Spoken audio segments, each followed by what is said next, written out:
آپس میں ایک دوسرے کو کھاتے رہتے تھے، ایک دوسرے کو لوٹتے رہتے تھے، امن غائب تھا، لیکن کتاب و سنت کی عمل کے نتیجے میں الحمدللہ سب بھائی بھائی ہو گئے، جیسا کہ اللہ تعالیٰ نے فرمایا ہے وَاذْكُرُوا إِذْ كُنْتُمْ أَعْدَاءً فَأَلَّفَ بَيْنَ قُلُوبِكُمْ،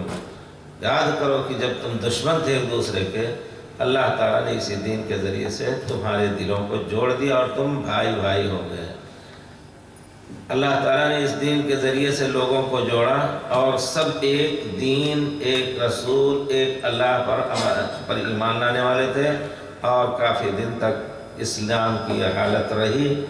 آخر میں جب کئی فرقے نکلے، ہر ایک نے اپنا نام رکھا، تو درمیان میں الحمدللہ وہ اہل حدیث جو پیارے رسول کے زمانے میں تھے، حضرت ابوبکر، عمر، عثمان، علی، صحابہ سب، پھر تابعین، پھر اتباع تابعین،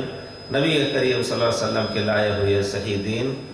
جو کتاب و سنت سے مستنبت تھا، اس کو لے کر کے چلے اور وہ اہل حدیث ہوئے۔